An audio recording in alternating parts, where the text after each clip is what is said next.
Headphone নিতে ভাইয়ার রুমের দরজা খোলা মাত্রই দুটি নগ্নদেহ অন্তরঙ্গ অবস্থায় দেখতে পেলাম। সে আর কেউ নয়, আমার বড় ভাই ও মামাতো বোন জান্নাত, যাকে আমি 2 বছর ধরে ভালোবাসি। জান্নাতও আমাকে ভালোবাসে, কিন্তু কখনো এই অবস্থায় দেখবো স্বপ্নেও ভাবিনি। আমাকে দেখে এতক্ষণে ভাইয়া ও জান্নাত কাপড় পরা শুরু করে দিছে। লজ্জায় কেউ কোনো কথা বলছে না। হয়তো আমি এখানে আসবো আশা করেনি। আমি বললাম, ছি ভাইয়া ছি, তোমাকে আমার ভাইয়া বলতে ঘৃণা হচ্ছে। তুমি কি করে এটা করতে পারলে? লজ্জা করলো না? ভাবি থাকা সত্ত্বেও এমনটা করলে। জান্নাত, তোমাকেও বা কি বলবো, ঘৃণা হচ্ছে নিজের প্রতি। জান্নাত মাথা নিচু করে বলল, আবির প্লিজ কাউকে বলো না, আমি তোমার পায়ে পড়ি। আমি বললাম, ছি, তোমার নোংরা মুখে আমার নাম কখনো উচ্চারণ করবে না। কাঁদতে কাঁদতে চলে এলাম আমার রুমে। নিজের চোখকে যেন বিশ্বাস করতে পারছি না। জান্নাত কেন এমন করলো? আমি ওর সাথে শারীরিক সম্পর্ক করতে চাইলাম না বলে আমার ভাইয়ের সাথে এমনটা করবে?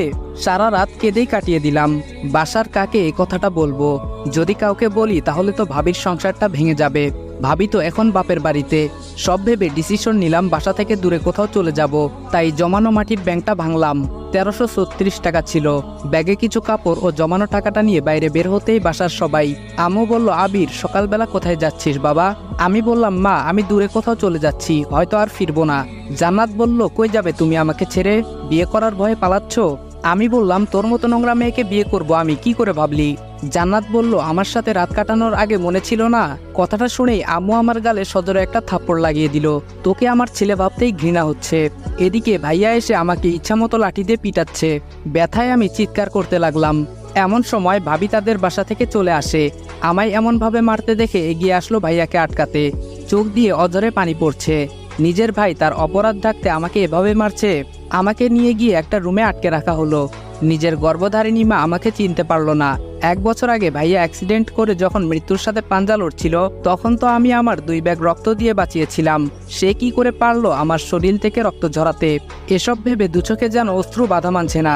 জান্নাতের সাথে আমার প্রেম আছে, বাসার সবাই জানে। কিছুক্ষণ পর আম্মু এসে পাঞ্জাবি পায়জামা দিয়ে, তোর সাথে জান্নাতের বিয়ে, রেডি হয়ে নে, আর বিয়ে না করলে আমার মরা মুখ দেখবি।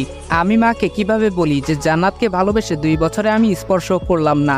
সে কি করে ভাইয়ার বিছানায় গেল? অবশেষে সিদ্ধান্ত নিলাম যে মায়ের কথা রাখতে বিয়ে করব, কিন্তু বাসা থেকে চলে যাব যাতে জান্নাতের মুখ না দেখতে হয়। একটু পর ভাবি আমাকে জানালা দিয়ে দেখে চোখের পানি ফেলে চলে গেল। হয়তো তার মনে অনেক প্রশ্ন, কেন আমি এসব করলাম। এদিকে ভাবির মাথায় একটা জিনিস ঢুকছে না। আবির তো জান্নাতকে ভালোবাসে, তাহলে কি এমন হলো যে বিয়ে করতে চাচ্ছে না? বিকেলে কাজে আসলো। আমার ও জান্নাতের বিয়ে পড়ানো হলো। বিয়ে বাড়ি ঠিকই, কিন্তু কারো মনে কোনো আনন্দ নেই। সবার মন খারাপ, শুধু আমার বড় ভাই আকাশ ও জান্নাত ছাড়া। পায়ে ও হাতে প্রচন্ড ব্যথা করতেছে, তবুও কষ্ট করে একটা চিঠি লিখলাম। প্রিয় মা, আমি তোমার কথা রেখেছি মা। আমি জান্নাতকে বিয়ে করেছি। জানো মা, তোমার মরামুখ আমার সহ্য হবে না। জানো মা, আমি তোমাকে অনেক ভালোবাসি। আমার বাবা অনেক আগেই পরপারে চলে গেছে। জানি না সে থাকলে হয়তো আরো অনেক মারতো, কিন্তু তুমি আমাকে মারোনি মা।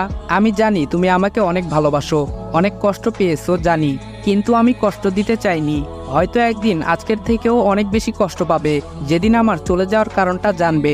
একটা জিনিস ভেবে খুব কষ্ট পাইছি মা, তুমিও আমাকে বুঝলে না। আমি অনেক দূরে চলে গেলাম মা, নিজের খেয়াল রাখিও। ইতি, তোমার কলিজার টুকরা।